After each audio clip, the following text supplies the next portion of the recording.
இப்போ இதுல இந்த நேரத்துல வந்து நான் ஒரு சில விஷயங்களை இந்த இடத்துல என்ன சொல்லலாம். இந்த காதல் என்ற உணர்வு, இப்ப நான் உணர்வை பத்தி பேசுறேன். ஆனால் இன்றைய காலகட்டத்துல காதலை வந்து ஒரு ஆள் கேட்டா, காதலிப்பது கூடுமா கூடாதான்னு கேட்டா உணர்வு வச்செல்லாம் என்ன செய்யப்படாது, பதில் சொல்லக்கூடாது.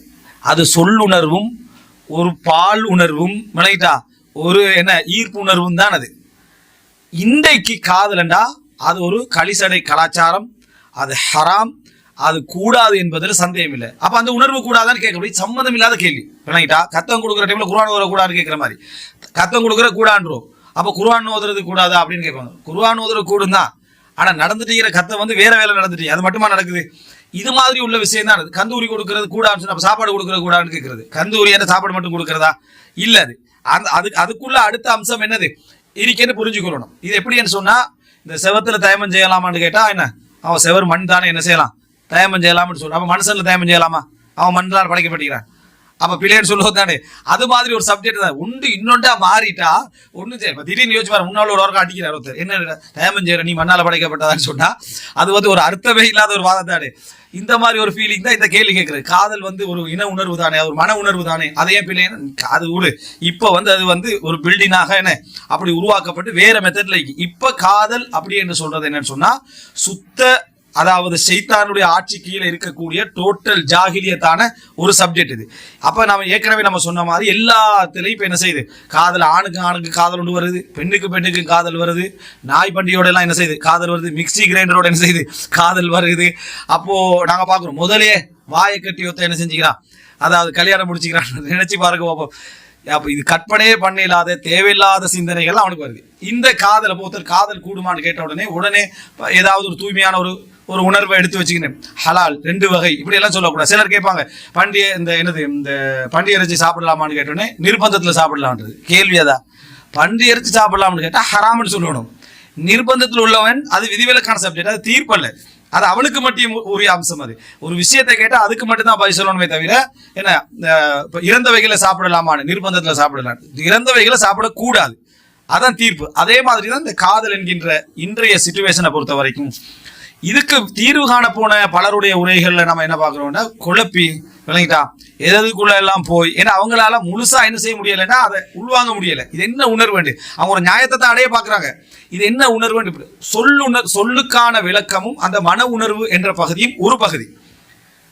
அந்த சாப்டர் வேற. இது கத்தங்கந்திரி மாதிரி ஒரு சப்ஜெக்ட் தான். குர்ஆன் ஓதலாமான்னு கேட்டா குர்ஆன் ஓதலாம், இறந்தவருக்கு துவா செய்யலாமா கேட்டா இறந்தவருக்கு துவா செய்யலாம், அவருக்காக நாங்க சில அதாவது தர்மங்கள் செய்யலாம், தர்மங்கள் செய்யலாம், இப்படிதான். இது எல்லாத்தையும் சேர்த்து ஒரு கோர்வையாக வந்து நாள் குறிச்சு செய்யற ஒரு சிஸ்டம் வந்து வேறொரு ஃபார்மேட். அதே மாதிரி தான் இந்த என்ன அதாவது கேள்வி, இப்போ மௌலூத் ஓதலாமாட்டா கவிதை படிச்சுக்கிறார் ஹஸ்ஸான் பின் தாபித்னு சொல்லுவாங்க தானே, அந்த மாதிரி சப்ஜெக்ட். ஹஸ்ஸான் பின் தாபித் கவிதை படிச்சுக்கார் தான், மௌலூத் ஓதுறதுக்கு அதுக்கு என்ன சம்பந்தம், அந்த கவிதையை வச்சு இதோட சம்பந்தப்படுத்துறது. இதே மாதிரி காதல் உணர்வு கூடுமா கூடாத உணர்வு யாரும் குற்றம் பிடிக்கல, உணர்வு உள்ளத்துல என்ன செய்யும் ஏற்படும். இந்த உணர்வுடைய அந்த சப்ஜெக்டை வச்சு பலர் பல விதமா குழப்பிக்கிறாங்க. என்ன உண்டு ஹலால்னு சொல்லிக்கிறாங்க. சிலர் இஸ்லாமிய காதல் என்ன செஞ்சுக்கிறாங்க, காதல் என்ன இஸ்லாமிய காதல், இஸ்லாம் இல்லாத காதல் ஒன்று இல்லை.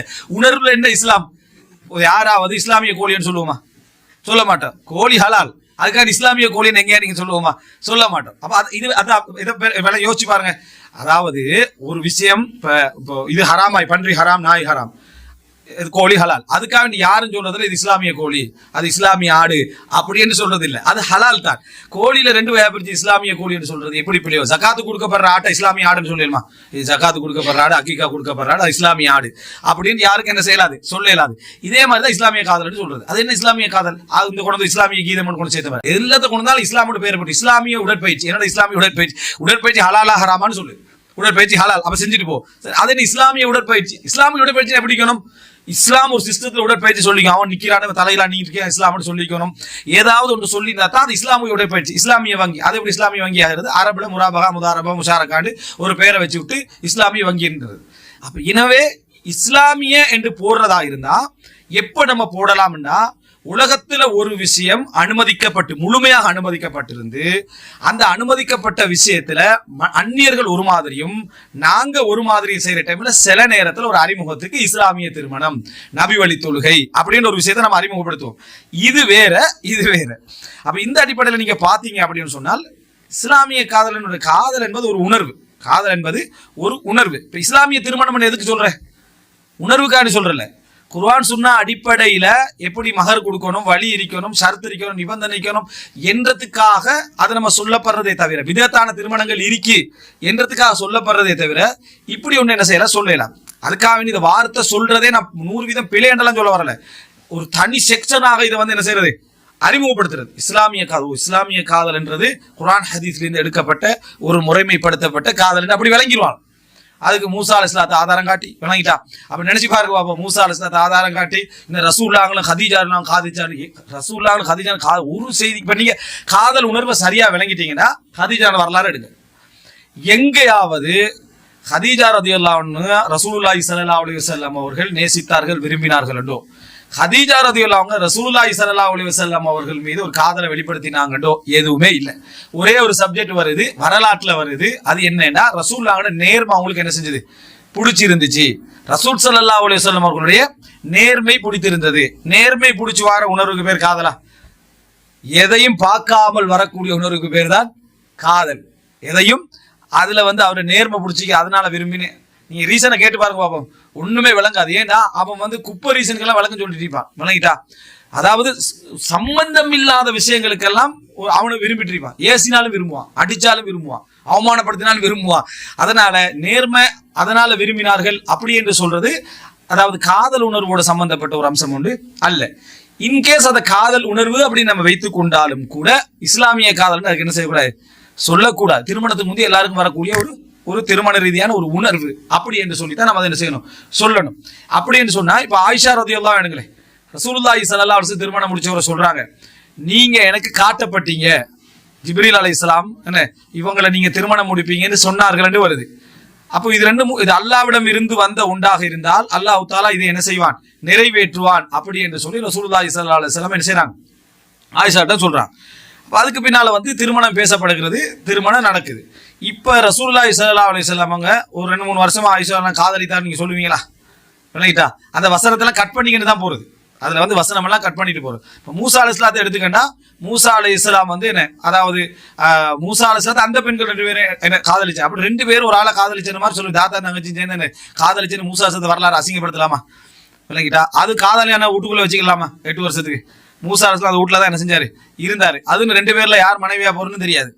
அப்படி ஒரு வச்சா அது மானக்கேடான விஷயம் உண்டா இல்லையா?